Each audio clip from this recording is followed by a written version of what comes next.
तारक मेहता का उल्टा चश्मा हमेशा से ही हम सबका फेवरेट शो रहा है। उसकी सिंप्लिसिटी, मिडिल क्लास लाइफ से कनेक्शन और लाइट हार्टेड ह्यूमर ने सबको अपना फैन बना दिया था। लेकिन धीरे धीरे शो में कुछ ऐसे चेंजेस आए थे जो फैंस को बिल्कुल भी पसंद नहीं आए, और इसी वजह से ऑडियंस का कनेक्शन शो से थोड़ा थोड़ा ब्रेक हो गया। तो चलिए आज बात करते हैं तारक मेहता का उल्टा चश्मा के उन चेंजेस के बारे में जो फैंस को बिल्कुल भी नहीं पसंद आए, और कंपेयर करेंगे ओल्ड तारक मेहता का उल्टा चश्मा को न्यू तारक मेहता का उल्टा चश्मा से।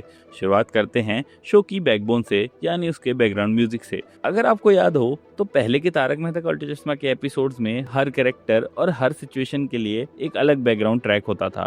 वही म्यूजिक शो को एक यूनिक चार्म देता था, फनी भी लगता था और ऑडियंस के इमोशन से परफेक्टली कनेक्ट भी करता था।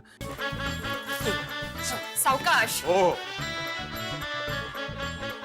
लेकिन धीरे धीरे शो का बैकग्राउंड म्यूजिक कंप्लीटली बदल दिया गया और वो बहुत ही जेनरिक साउंड होता है।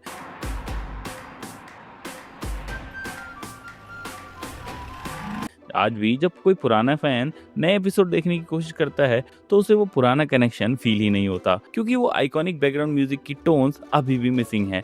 और इसी वजह से नए एपिसोड उनके लिए थोड़े बोरिंग लगते हैं, क्योंकि म्यूजिक अब वो मजा नहीं देता। लेकिन हाँ, अगर आपको लगता है कि नया म्यूजिक आपको पसंद आया हो तो मुझे कमेंट्स में जरूर बताना। अगला पॉइंट है तारक मेहता का उल्टा चश्मा के इंटीरियर्स का, यानी गोकुलधाम सोसाइटी के सभी मेंबर्स के फ्लैट की रेनोवेशन और मेकओवर के बारे में। काफी फैंस, जिसमें मैं भी शामिल हूँ, हम सबका मानना है कि रेनोवेशन के बाद शो की इंटीरियर की क्वालिटी तो डेफिनेटली इंप्रूव हुई, लेकिन स्टोरी लाइन का कनेक्शन कहीं ना कहीं लूज हो गया। पहले जब हम जेठालाल भिड़े या तारक मेहता का घर देखते थे तो वो रूम सेटअप हमें एकदम मिडिल क्लास वाइब्स देते थे, जिसे लगता था कि जैसे ये कहानी हमारे घर के ही आसपास किसी घर में चल रही हो। लेकिन रेनोवेशन के बाद सब कुछ इतना हाई क्लास और पॉलिश्ड लगने लगा है कि वो रियलिज्म ही खत्म हो गया है। जहाँ पहले सिंपल सोफास होते थे, अब डिजाइनर काउचेज आ गए हैं, बेड्स के डिजाइन काफी चेंज हो गए हैं, वॉल्स और डेकोर एकदम मॉडर्न बन गया है, और इसी वजह से जो वो पुराना अपनापन था, वो रियल मिडिल क्लास फील धीरे धीरे शो से गायब हो चुका है। इनफैक्ट अब तो जेठालाल की दुकान यानी गड़ा इलेक्ट्रॉनिक भी पूरी तरीके से रेनोवेट कर दी गई है। एन भिड़े का स्कूटर, सोडी का आइकॉनिक जीप भी पहले ऐसी दिखती थी और अब ऐसी दिखती है। इन सब चेंजेस के बारे में मुझे अपनी राय कमेंट्स में बताओ और हम आगे बढ़ते हैं। अगर आपको याद हो तो पहले के तारक मेहता का उल्टा चश्मा में जो भी स्टोरीज होती थी वो कभी कभी ही ज्यादा लंबी खींची जाती थी, and most of the time एक स्टोरी 5 से 10 एपिसोड में ही कॉमेडी या किसी लेसन के साथ खत्म कर दी जाती थी। शॉर्ट, स्वीट और एंटरटेनिंग, जैसे बापूजी की हिचकी आर्क मेरा वन ऑफ द फेवरेट्स है। लेकिन अगर आप आज के एपिसोड देखो तो ऐसा लगता है कि जैसे स्टोरीज को जबरदस्ती स्ट्रेच किया जा रहा है।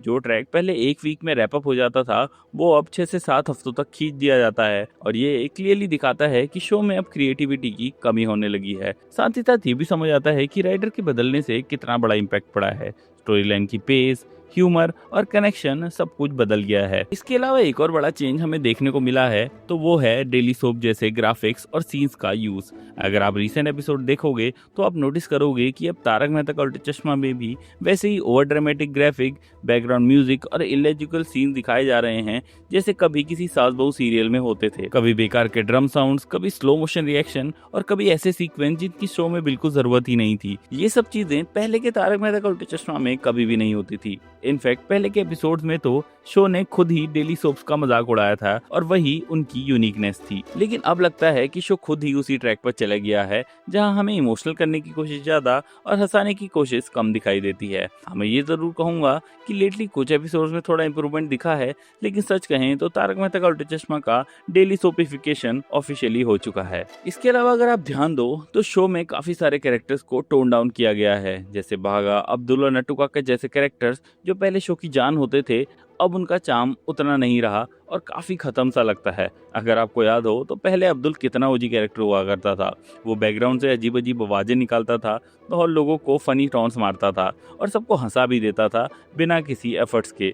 लेकिन अब वो मस्ती, वो अनप्रिडिक्टेबिलिटी सब गायब सी लगती है और सब कुछ काफी प्रिडिक्टेबल बन गया है। अगर आपको याद हो तो बागा जो पहले जेठालाल की लाइफ का परमानेंट हेडेक था, उसका गुस्सा, उसकी ओवर स्मार्टनेस और उसकी फनी आर्गुमेंट शो की हाईलाइट हुआ करते थे। लेकिन अब बागा बस एक ओबीडियंट एम्प्लॉय बन के रह गया है, जिसमें वो पुरानी एनर्जी और एटीट्यूड बिल्कुल मिसिंग है। और इसी वजह से फैंस को लगता है कि उनके फेवरेट कैरेक्टर की असली पहचान ही धीरे धीरे फेड होती जा रही है। इसके अलावा अगर आपने नोटिस किया हो तो पुराने एपिसोड्स के टाइटल सीक्वेंस एकदम स्पेशली डिजाइन किए जाते थे।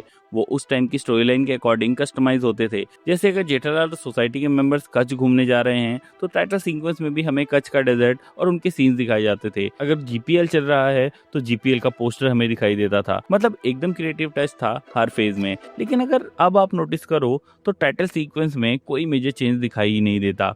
अब बस एक फिक्स्ड फॉर्मेट रह गया है जहां सारे एक्टर्स की फोटो और तारक मेहता का उल्टा चश्मा का नाम लिखाई देता है। वो पर्सनलाइज क्रिएटिव फील जो पहले टाइटल सीक्वेंसेस में होती थी अब कंप्लीटली मिसिंग है। वैसे अगर आपने ये नोटिस किया था तो मुझे कमेंट्स में जरूर बताना। इसके अलावा एक और नोटिसेबल चेंज ये भी है कि पुराने तारक मेहता का उल्टा चश्मा में प्रोडक्ट प्लेसमेंट या तो होती ही नहीं थी या फिर इतनी सटल होती थी कि ऑडियंस को उसका पता ही नहीं चलता था। पर अब सिचुएशन काफी उल्टी हो चुकी है। अब तो प्रोडक्ट प्लेसमेंट्स बिल्कुल मुंह पे चिपका दी जाती हैं। कभी कभी ये प्रोडक्ट स्टोरी के फ्लो से बिल्कुल मैच ही नहीं होते और सीन इतना ऑकवर्ड लगता है जैसे कहानी रुक कर बस एक ऐड चालू हो गया है। और सबसे बड़ी बात यह है कि एपिसोड के अंदर ऐड देखने के बाद ब्रेक के टाइम पे तो वैसे भी टीवी पर एड्स आते ही हैं, जैसे शो और कमर्शियल दोनों मिलकर एक ही कैंपेन चला रहे हो। और इसी वजह से शो को देखने का एक्सपीरियंस काफी फोर्स और अननेचुरल लगता है, जैसे हम कोई कॉमेडी सीरियल नहीं टीवी एडवर्टाइजमेंट देख रहे हों। इसके अलावा एक और चीज है जिससे फैंस अब बिल्कुल कनेक्ट नहीं कर पाते, वो है शो के ट्रैवलिंग एपिसोड। अगर आपको याद हो पहले जब गोकुलधाम सोसाइटी के लोग कहीं घूमने जाते थे तो वो जगह काफी सिंपल और रिलेटेबल होती थी, जैसे कोई थीम पार्क, टिकुजिनी वाड़ी या फिर कोई छोटी मोटी कैंपिंग साइट जहां नॉर्मल मिडिल क्लास लोग भी वीकेंड स्पेंड करने जा सकते हैं। लेकिन अब अगर आप देखो तो गोकुलधाम के ट्रिप्स एकदम लग्जरियस हो गए हैं। कभी 5 स्टार होटल्स, कभी ग्रैंड रिजॉर्ट्स, तो कभी सीधा सिंगापुर या फॉरेन टूर्स। और वहीं पे प्रॉब्लम शुरू होती है क्योंकि शो जिस मिडिल क्लास ऑडियंस को टारगेट कर रहा है अब वो एकदम हाई क्लास फैंटेसी बन चुका है। और इसी वजह से हम जैसे व्यूअर्स जो पहले सोचकर खुश हो जाते थे कि अरे ये लोग तो हमारे जैसे ही हैं, अब वो कनेक्शन कंप्लीटली लूज कर चुके हैं। इसके अलावा सबसे मेजर चेंज जो तारक मेहता का उल्टा चश्मा में हुआ है वो है शो के ओल्ड कैरेक्टर्स का पूरी तरीके से बदल जाना। ये बात किसी शो में काफी रेयर होती है, लेकिन तारक मेहता का उल्टा चश्मा उनमें से एक शो है जहां लगभग 50% तक कास्ट रिप्लेस हो चुकी है। इस लिस्ट में कुछ बड़े नाम भी शामिल हैं, जैसे तारक मेहता खुद जिनके नाम पर शो बना है, उनकी वाइफ अंजलि, डॉक्टर हाथी, रोशन और रोशन सिंह सोडी, इवन टप्पू सेना के मेंबर्स भी गोगी को छोड़कर ऑलमोस्ट सब रिप्लेस हो चुके हैं। और हाँ, नट्टू काका और भाभी जैसे कैरेक्टर्स भी अब बस याद बन के रह चुके हैं। हम बिल्कुल समझ सकते हैं कि कुछ एक्टर्स ने अपने पर्सनल रीजन की वजह से शो छोड़ा होगा, लेकिन जब इतने सारे फेसेस एक साथ बदल जाते हैं तो ऑडियंस का कनेक्शन ऑटोमेटिकली टूट जाता है। वो पुराने एक्टर से जो इमोशनल बॉन्ड बना था वो इतनी आसानी से रिप्लेस नहीं होता और इसी वजह से नए और पुराने एपिसोड्स के बीच का डिफरेंस बिल्कुल क्लियर नजर आता है। इन सब के अलावा एक और नया चेंज हुआ है शो में, या फिर कहें एक एड ऑन जो फैंस को बिल्कुल भी पसंद नहीं आया है। जी हाँ, मैं बात कर रहा हूँ बिंजोला फैमिली की। बिंजोला फैमिली एक राजस्थानी फैमिली है जिसे शायद इस मोटिव से लाया गया था कि वो जेठालाल की फैमिली को रिप्लेस कर सके, लेकिन फैंस के रिएक्शन को देखकर लगता है कि ये एक्सपेरिमेंट काफी फेल गया है। मैंने भी रिसेंट एपिसोड देखे हैं और ऑनेस्टली बिंजोला फैमिली कनेक्ट ही नहीं कर पा रही तारक मेहता के उल्टे चश्मा के पुराने ओजी कैरेक्टर्स के साथ। देखो, हम समझ सकते हैं कि कुछ एक्टर्स चेंज हो गए हैं, लेकिन फैमिलीज फिर भी वही पुरानी थी। जेठा फैमिली, बेड़े फैमिली, मेहता फैमिली, जिनके साथ हम इमोशनली जुड़े हुए हैं। पर जब एकदम से नई फैमिली आ जाती है जिसे ऑडियंस ने कभी देखा ही नहीं, तो नेचुरली कनेक्शन बनाना मुश्किल हो जाता है। और ऊपर से टप्पू सेना को रिप्लेस करके उनकी जगह जो 2 नए छोटे बच्चे डाल दिए गए हैं जो ऑनेस्टली ऑडियंस को काफी इरिटेटिंग लग रहे हैं, क्योंकि टप्पू सेना चाहे कितने भी अनोइंग हो जाए, उन्हें हम बचपन से बढ़ते हुए देखते आए हैं। हमारे लिए वो हमारे साथ ही ग्रो हुए हैं। वो नॉस्टैल्जिया और बॉन्ड ये नए किड्स नहीं कैप्चर कर सकते। और मुझे लगता है कि ये पॉइंट इस वीडियो का लास्ट पॉइंट भी रहेगा। और अब आपकी बारी है। कमेंट सेक्शन में मुझे ज़रूर बताना कि आपको ये नई फैमिली कैसी लगी, क्योंकि मैं हर कमेंट पढ़ता हूँ। तो वीडियो को लाइक कर लो, चैनल को सब्सक्राइब कर लो और मैं मिलता हूँ आपसे नेक्स्ट वीडियो में।